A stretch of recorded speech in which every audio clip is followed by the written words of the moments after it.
Hello student, welcome to my classes. बेटा हम ninth class का एक चैप्टर कर रहे थे जिसका ये सेकंड और लास्ट पार्ट है। उस चैप्टर का नाम है natural vegetation and wild life. First part में हमने बड़ी सारी चीज़ों विद ट्रिक्स याद किया है।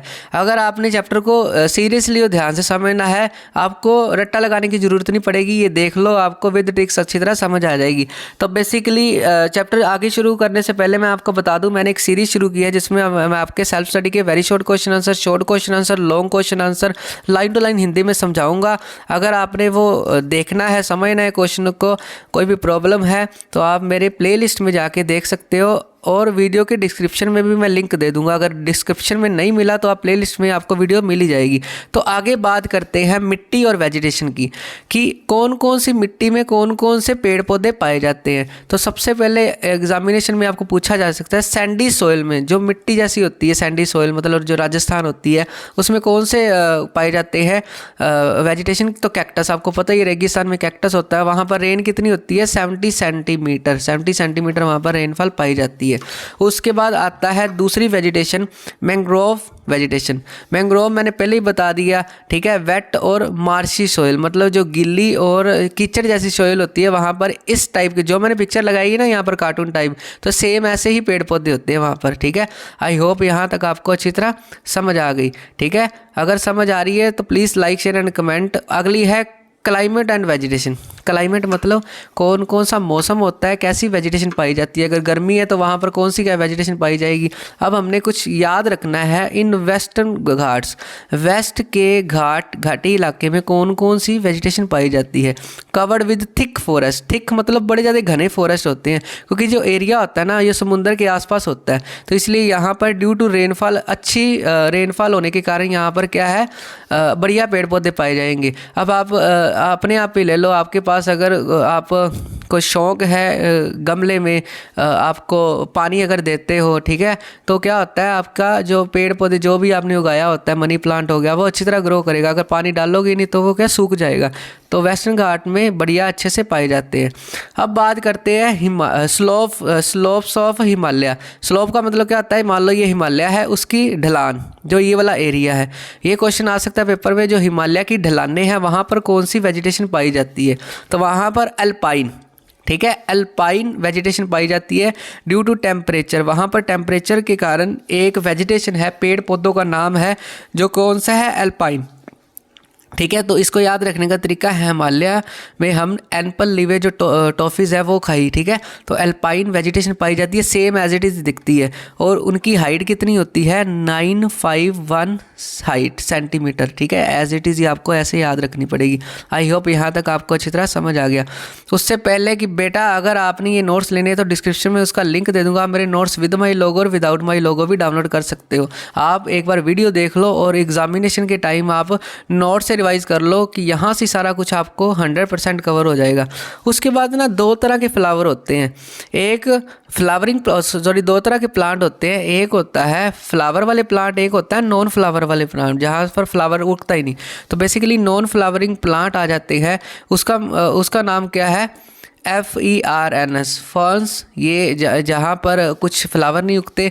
फंगी, ये भी एक प्लांट की कैटेगरी है जहाँ पर क्या फ्लावर नहीं उगते।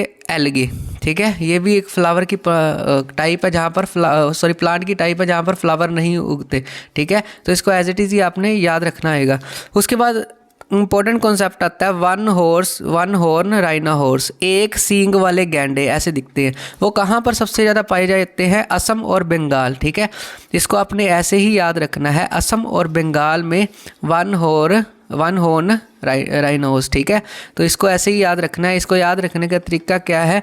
हॉर्न का मतलब होता है उसने हॉर्न बजाया, उसने गाली दी, ठीक है, और उसको आस नहीं थी कि वो गाली देगा। इसको ऐसे याद रखना, वन हॉर्न मतलब एक सींग वाले गैंडे, ठीक है। पहले इसको याद रखने का तरीका क्या है? उसने गाली दी, उसने हॉर्न बजाया कार का, उसने गाली दी और उसको आस नहीं थी कार वाले को कि ये गाली देगा। आई होप यहाँ तक आपको अच्छी तरह समझ आ गई। उसके बाद बात करते हैं tropical rain forest. Rain forest को दूसरा नाम क्या है? Tropical evergreen. एवरग्रीन इसीलिए रखा जाता है क्योंकि वहाँ पर रेन पड़ती रहती है, इसलिए उसका ना दूसरा नाम रेन फॉरेस्ट भी है। वहाँ पर नो शेड देयर लीव, वो अपने पत्ते गिराते नहीं हैं। अगर आपको खासियत आ जाए, what is the importance of, what is the characteristic of tropical rain forest या tropical evergreen forest, they do not shed their leaves, उसमें पत्ते गिराते नहीं हैं। इसकी एग्जांपल क्या आ जाएगी, रोज़वुड चंदन की लकड़ी, मैगोगनी, ठीक है, महागनी MAHOGANY महोगनी, एबोनी, ये पेड़ों के नाम है, ये आपको ऐसे ही याद रखने पड़ेंगे रेन में, ठीक है। तो बेसिकली रेन फॉरेस्ट कौन कौन से है, ये तीनों के तीनों आपको ऐसे ही याद रखने पड़ेंगे। ये दिखते भी सेम ऐसे ही है जैसे मैंने पिक्चर लगाई है, ठीक है। उसके बाद आता है बात, कुछ बुरी बातों के ऊपर डिस्कस कर लेते हैं। डिफॉरेस्टेशन का मतलब होता है पेड़ों को काटना। अब पता है क्या हो रहा है, किसान क्या कर रहे हैं या हम क्या कर रहे हैं, अपनी क्या कहते हैं, ईगो को सेटिस्फाई करने के लिए डिफॉरेस्टेशन कर रहे हैं, पेड़ों को काट रहे हैं, जिससे वेजिटेशन डिसअपेयर हो रही है। अगर क्वेश्चन आता है आपको एग्जाम में, रीज़न कि why the vegetation is disappearing, तो बाय द डिफॉरेस्टेशन, इसको क्या, इससे क्या होता है, पेड़ों को काट दिया जाता है। नेचुरल में क्या होता है, बेसिकली नेचर में इनबैलेंस होता है। तो ओवर ग्रेजिंग की भी एक कॉन्सेप्ट होता है, जिससे ओवर ग्रेजिंग क्या है, ये पिक्चर देखो पहले ध्यान से। ओवर ग्रेजिंग, या जूम कर देता हूँ आपको, 1 मिनट। ओवर ग्रेजिंग देखो, अब पता है क्या है, अब क्यों बचाया जाता है टाइगर्स को, इसका रीज़न बताता हूँ। अगर जंगल में टाइगर्स का शिकार करते रहे तो ये जंगली जानवर है जो घास फूस खाते हैं, इनकी संख्या ज़्यादा बढ़ जाएगी, ये सारा घास फूस खा जाएंगे, जिससे क्या होएगा, वेजिटेशन ख़त्म हो जाएगी। इसलिए टाइगर्स को बचा के रखा जाता है ताकि वो बैलेंस बना के रखे। ओवर ग्रेजिंग का, ओवर का मतलब होता है ज़्यादा, ग्रेजिंग मतलब चरना। कुछ जानवर ज़्यादा ही वेजिटेशन को चर देते हैं, वो ख़त्म हो जाती है वेजिटेशन, ये बुरी बात है, ये भी बुरी बात है, ठीक है। और डिफॉरेस्टेशन किसके लिए की जाती है, माइनिंग एक्टिविटी भी की जाती है। ये सारी बुरी बातें कर रहे हैं जिससे हम नुकसान पहुंचा रहे हैं नेचर को। माइनिंग मतलब खुदाई की करते हैं, मिट्टी को ख़राब कर देते हैं। रोड्स बनाने के लिए, रेलवेज़ बनाने के लिए मिट्टी की खुदाई कर रहे हैं, ये बुरी बात है। अगर हम इसको क्या कर दे, सही कर ले, तो हमारा जो कुदरत है बच जाएगी। उसके बाद आता है कुछ पेड़ के बारे में आगे, ट्रॉपिकल डिजीज़ फॉरेस्ट के बारे में कुछ है। तो बेसिकली जहाँ पर कितनी रेनफॉल होती है जब ट्रॉपिकल डिजीज़ फॉरेस्ट उगते हैं, तो रेनफॉल होती है 200 सेंटीमीटर से लेके 70 सेंटीमीटर। इसको उल्टा भी याद रख सकते हो, 70 सेंटीमीटर से लेके 200 सेंटीमीटर तक रेनफॉल होती है। तो बेसिकली ये वाइड स्प्रेड फॉरेस्ट है। वाइड मतलब सबसे ज़्यादा फैले हुए हैं कौन से, ट्रॉपिकल डिजीज़ फॉरेस्ट नोन है। इसका दूसरा नाम कौन सा है, मानसून फॉरेस्ट, ठीक है। अगर आपको आता है मानसून फॉरेस्ट कहाँ, मानसून फॉरेस्ट का दूसरा नाम क्या है, तो tropical disease forest. I hope यहाँ तक आपको अच्छी तरह समझ आ गई। उसके बाद आता है कुछ डेल्टा के बारे में डिस्कस करेंगे। डेल्टा जैसे मैंने आपको पहले ही बता दिया, डेल्टा क्या होता है, जब दो नदियाँ आपस में मिलती हैं, जहाँ पर मिलती हैं उसको बोला जाता है डेल्टा।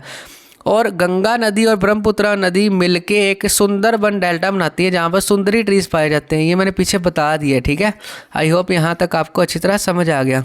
उसके बाद बात करते हैं, जैसे मैंने बताया ना, टाइगर को कैसे क्यों सेव करके रखना चाहिए। टाइगर को सेव करने के लिए बहुत सारे प्रोजेक्ट बनाए गए हैं।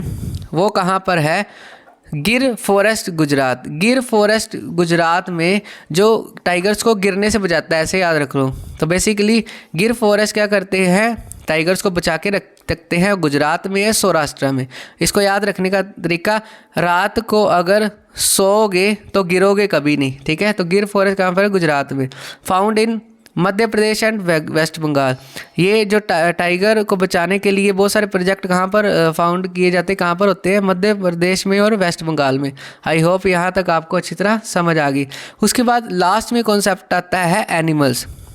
हमने बहुत सारी वेजिटेशन पढ़ ली, उसमें कौन कौन से एनिमल्स पाए जाते हैं ये डिस्कस करेंगे। तो एनिमल्स है ट्रॉपिकल थॉर्नी फॉरेस्ट, जहाँ पर थॉर्नी मतलब कांटों वाले फॉरेस्ट होते हैं, जहाँ पर कौन कौन से एनिमल पाए जाते हैं, कैमल और वाइल्ड एस, ठीक है। ये ऐसा दिखता है गधे जैसा, ठीक है। तो ऐसे ही पाए जाते हैं, कैमल मतलब ऊँट। तो ट्रॉपिकल रेन फॉरेस्ट का दूसरा नाम मेरे को कमेंट बॉक्स में बताओगे, जहाँ पर सबसे ज़्यादा रेन होती है। एलिफेंट और मोंकी पाए बड़े जाते हैं। बेसिकली मैं दो करवाऊंगा, इंपॉर्टेंट है जो, ठीक है। उसके बाद आता है सेकंड लास्ट में third, tropical disease forest. Disease forest में लायन पाया जाता है और टाइगर पाया जाता है, ठीक है। और last one is mangrove forest. Mangrove forest में कौन कौन से जानवर पाए जाते हैं, royal Bengal tiger and turtle, कच्छकुम्मा, ठीक है, टर्टल बोलते हैं, ठीक है। तो बेसिकली ये आपने 1-2 बार इसको याद करना है, आपको अच्छी तरह याद हो जाएगा। ये होता है आपका चैप्टर ख़त्म। आई होप आपको वीडियो की एक्सप्लेनेशन अच्छी लगी। अगर अच्छी लगी तो please like share and comment. मिलते हैं किसी और चैप्टर में। अगर आपने ये नोट्स लेने हैं तो डिस्क्रिप्शन में लिंक दे दूँगा, वहाँ से डाउनलोड कर सकते हो। Bye, take care, have a nice day and subscribe my channel.